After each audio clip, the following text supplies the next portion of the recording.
Let me give you an example. Perhaps I have the goal of being in touch with my mentee consistently every week. I have the goal of placing the phone call and scheduling the date. I have the goal of coming with ideas. I have the goal of making sure that the conversation is centered on them and their needs and their feelings. That's a goal. I have complete control over that. Nobody can obstruct that. Nobody can hinder me in that, get in the way of me getting that done. There's a difference between goals and desires. Desires are things that I would like to see happen, but they necessitate the cooperation of the other individual. I have a desire that we'll have good chemistry. I have a desire that as I'm at every appointment, my mentee will also show up at every appointment and on time. I have a desire that this will eventually blossom into a friendship. But that requires participation on the part of my mentee. Now, the reason I make this differentiation to you is that when we differentiate between our goals and our desires, we can then understand why we don't have to get angry when our mentee isn't on board all the time. Frustration and anger is born out of somebody blocking a goal. If I have a goal of getting X task accomplished in X amount of time and I am interrupted, I can get frustrated and angry. If you have a goal that your mentee can obstruct, you might become frustrated and angry. So make sure in your mind that you differentiate between what your goals are as a mentor and what your desires are as a mentor. And you won't fall into that trap of becoming frustrated and angry with your mentee quite as often.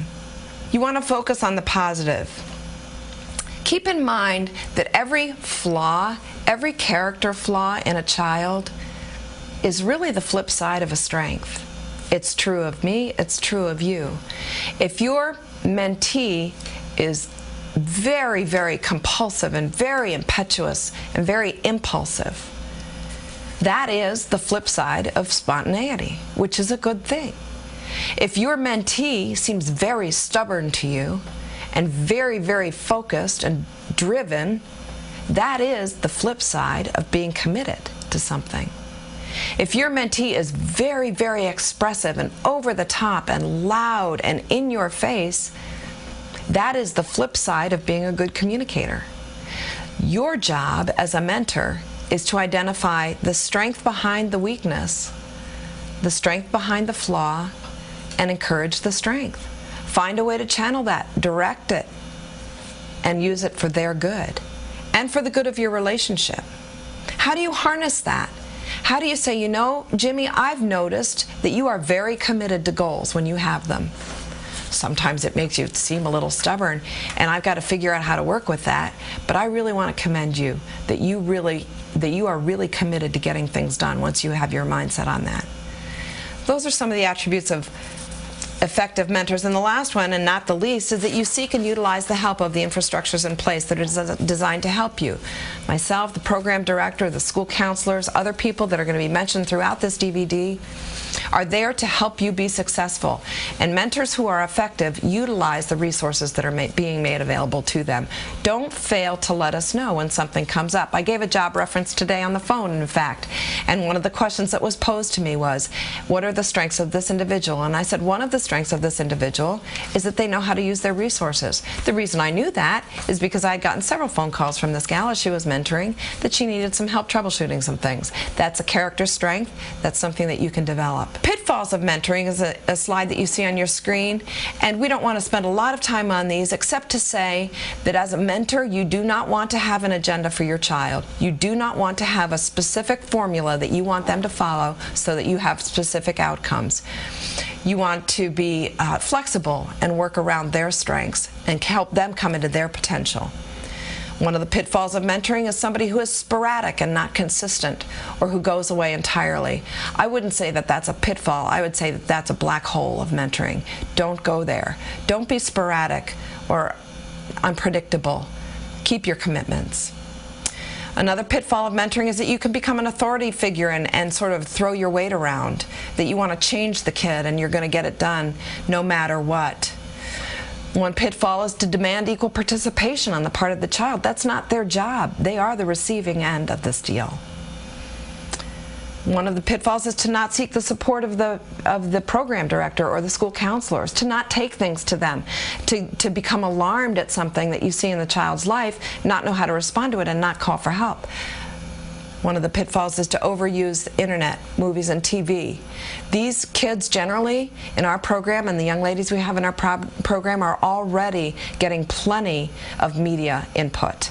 We want you to foster things that take them outside, take them out of the home, away from the computer, away from the television. Another pitfall is to underutilize the outdoors, underutilize hobbies, underutilize other interests that the child may have. That's a real danger. You don't want to just go with the path of least resistance. You want to create new opportunities for these kids. One comment on the use of movies and television with your mentee: every once in a while it is fun to grab a movie. You know, it's a rainy evening, we had time set aside to spend together, we're going to pop up some popcorn and watch a movie. Please, please be conservative in your rating choices. When in doubt, don't. I would say even the PG-13 movies out there for high schoolers these days have incredible innuendo, have incredible suggestive stuff in them, have language issues that you just don't want to be presenting, even to some of your older mentees. And certainly for the younger mentees, they're seeing way too many things on television and in the movies in the normal course of their lives that you don't need to expose them to other things. Stick with movies that you know are healthy and endorse good values and that will be good for their hearts. These children are not quick solutions. They're not problems to be fixed. They're adventures to be enjoyed. They're kids. They're people. They're not a project. So the pitfalls of mentoring can generally be avoided as long as you see them as a person that you can respect. I want to talk now briefly about the requirements of the Brookings County Youth Mentoring Program mentors. We do have several hoops through which we ask you to jump. That's by design. Obviously, on a program such as ours that rides on the value of commitment, we're going to have some commitments that we want you to make right up front. The first one is to obviously sit through all of the training modules, and it's my assumption that when you call or write me and tell me that you've done so, that you've completed them all. We have a written application that you need to fill out. We complete a background check on every single mentor.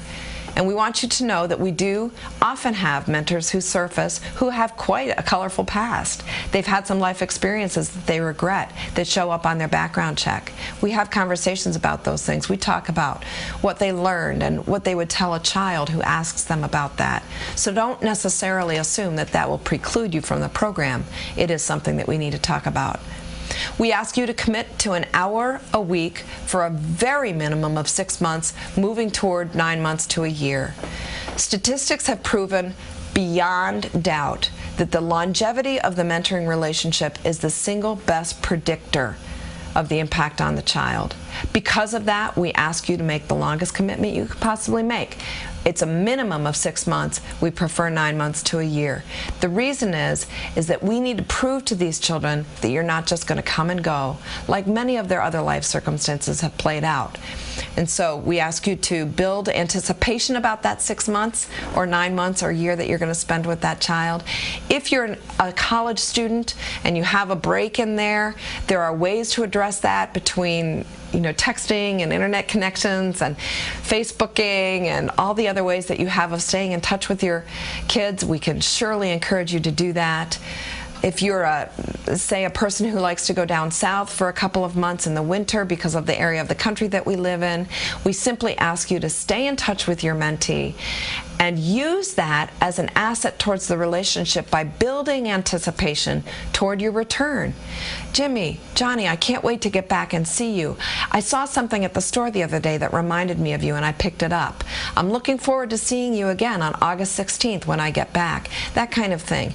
Anticipation is substantive and it'll bring a lot of value to your relationship. So if you are going to be away for part of that one-year commitment, it's okay. Just make sure the child and the child's family is aware of the commitment that you're able to make during that time and that you keep it. If you promise the kid you're coming back at a certain date, please do. Please don't say you're coming back and then decide halfway through your time away it really doesn't appeal to you anymore and you really don't want to do it. We ask you to keep the promise. If you have to come back and do a re-entry into the relationship and then transition out of the relationship, that's something that we can talk about. But please don't break your promises to this child. Review at the end point of your commitment at the end of the 6 months or 9 months or a year with the program director your desire to transition out of the relationship and why that needs to occur, and I'll help you through that transition. It's a transition that can be made in a healthy manner, and we'll help you get that done. We expect you to attend our in-services, our training sessions, to visit our website, to find out the upcoming group events that are scheduled there.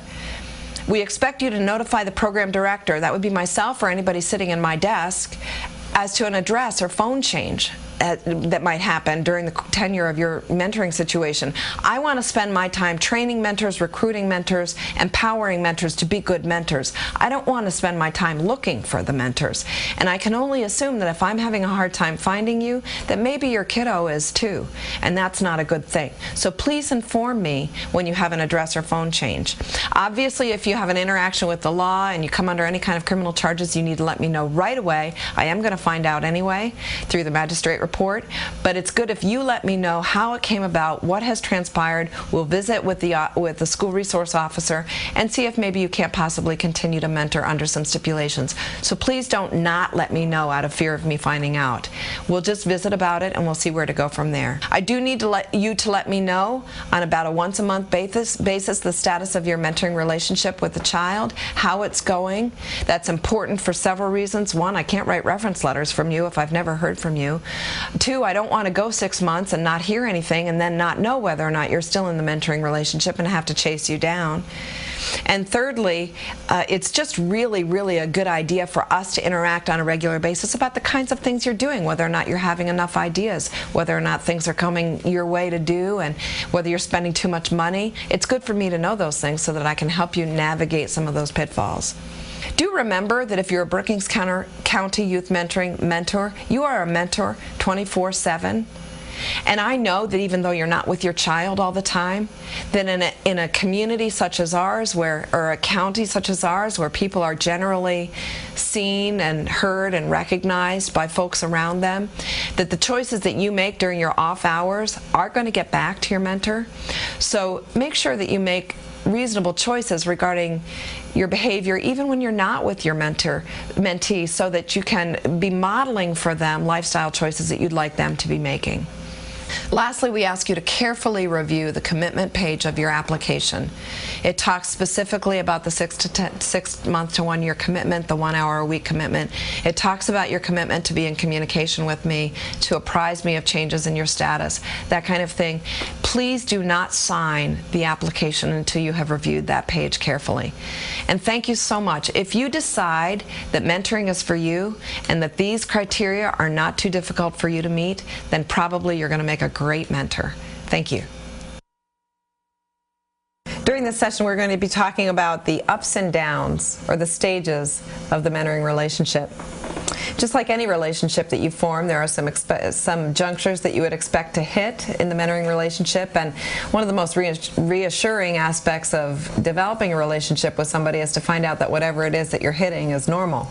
And so our goal during this session is to reassure you that probably some of the things that you're experiencing, whatever stage you're in as a mentor, probably well within the range of things that are normal and things that people have encountered before.